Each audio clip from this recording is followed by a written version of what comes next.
Having Coast Guard cutters down their throats, if that's what we're doing? Well, first of all, neither one of them read the Coast Guard budget the way I do because I'm the chair of the committee. And the fact of the matter is the Coast Guard is desperate for these boats. The President of the United States undercut the Coast Guard budget, and I restored the money over the wishes of the President. Because sometimes I don't agree with the President, contrary to what these two say. Because I have tried to represent Louisiana's interest 100% of the time. So, Colonel, try to read the Coast Guard budget, talk to the commander. They need to capitalize a fleet that's an average of 50 years old, and I intend to help them do it. All right, I need to move on. The next question is from Amy Jeffries, and it's we'll direct this at Congressman Cassidy first. Yeah, keeping with the economic opportunity theme for the moment, the median income for an African-American household in the United States is roughly 60% of the median for a white household. It's even worse in Louisiana.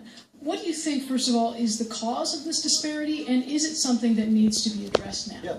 So income inequality has increased under President Obama. If you own stock and properties, you've done really well. If you're in the lowest quintile, you've been hammered. We will post on our website a study we did that we published in Forbes, in which you can see that because of Obamacare, the lowest fifth of income earners have seen their salaries suffer. They've been laid off or their hours reduced from 40 to 30 hours a week because of Obamacare. The employers explicitly say it is because of Obamacare.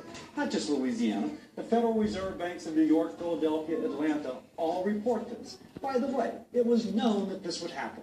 It was known that if you pass this mandate, employers were going to lay people off or lower their hours. When Senator Landrieu says that she would vote for Obamacare again tomorrow, I would oppose it again tomorrow, she's really saying that she doesn't care that in Lincoln Parish, they just took 400 lower paid workers and took them from full to part-time. I care. I would replace Obamacare.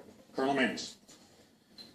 Repeal, replace, and pull it out by the roots. It's un-American when you start to destroy jobs through a law that's supposed to help the very people whose jobs it's being destroyed. That's not the role of government, as we've talked about. The role of government is to create the environment so those jobs can be created. And that's what we do when we unleash our energy sector. That's what we do when we get out of the way of our commercial fishermen and let them do their jobs the way they know how to do it instead of letting some federal bureaucrat come in and dictate it.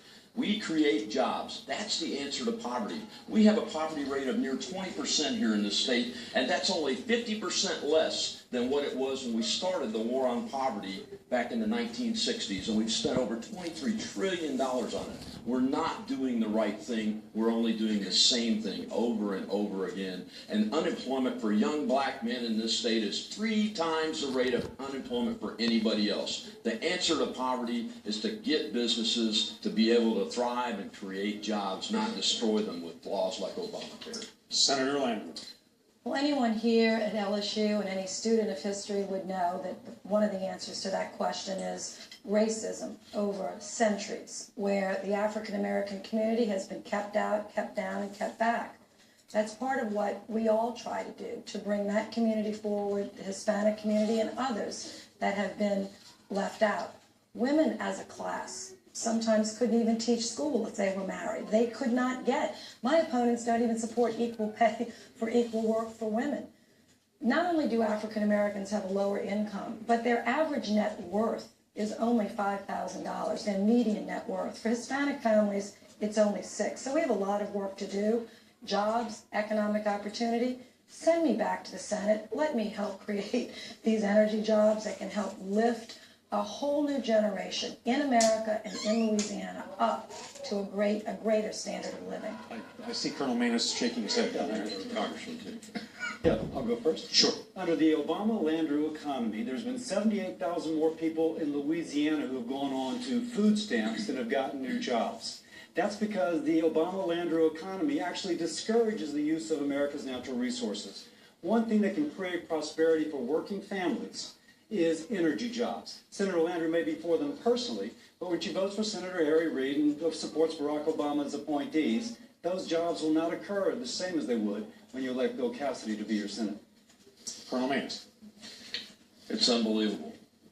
Let's get the facts right. Of course, we support equal pay for women and everybody that enters the workforce. As a matter of fact, the facts are that Senator Landrieu's office staff is women are underpaid less than men, and those are the facts that we pointed out in our first debate. So let's get to the facts and really understand what's wrong and what's going on with these jobs. The federal government is interfering with the state of Louisiana and destroying jobs in the economic spectrum that they're trying to help. And we need to turn that around. That's why I've sponsored acts like the REDEEM Act to help that unemployment rate and the incarceration rates in this state so that we can forgive minor nonviolent offenses and folks can start their adulthood. And the final thought on this from Senator Landrieu. Yes, the charge that he just made, he's made at every debate, and it's absolutely false. My first chief of staff was a female. My current chief of staff is the only African-American chief of staff in the Senate. He is looking at statistics and using them for his own purposes because he does not support enforcing the equal pay law on the books, which is what I am for.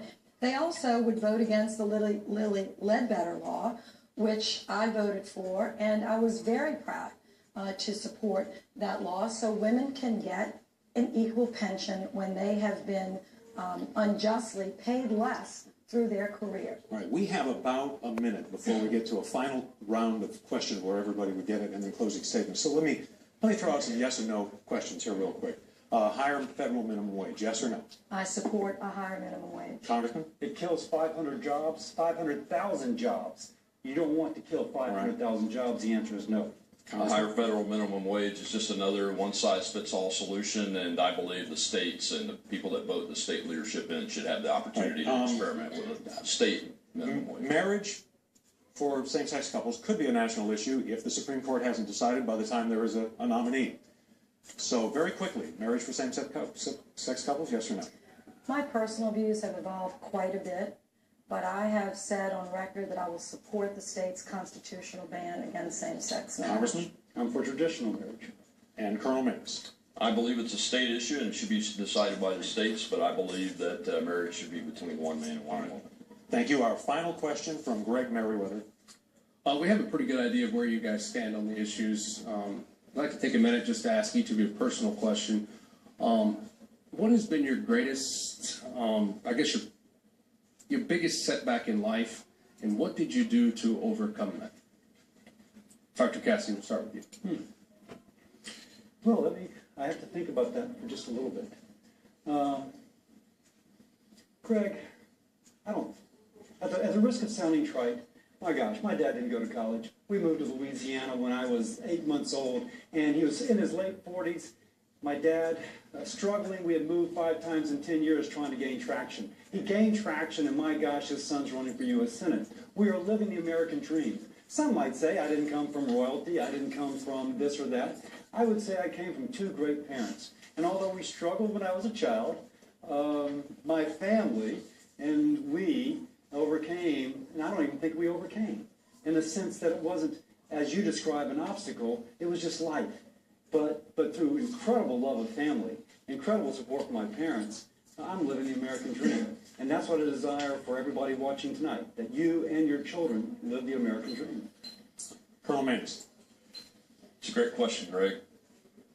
You know, I put it in 2 categories. One is professional and one is personal. And the personal one, my greatest setback in life has been those times when I've had to give answers to my children or my wife that were the wrong answers at the time, and I came up short, and it hurt them, or those kinds of things. But we've always learned to trust God and overcome those challenges and continue to build our family stronger. Professionally, it's when I failed out of United States Air Force pilot training, and I wanted to be, as a 5-year-old, a pilot of a supersonic large aircraft that could fly at the edge of space called the SR-71 because my dad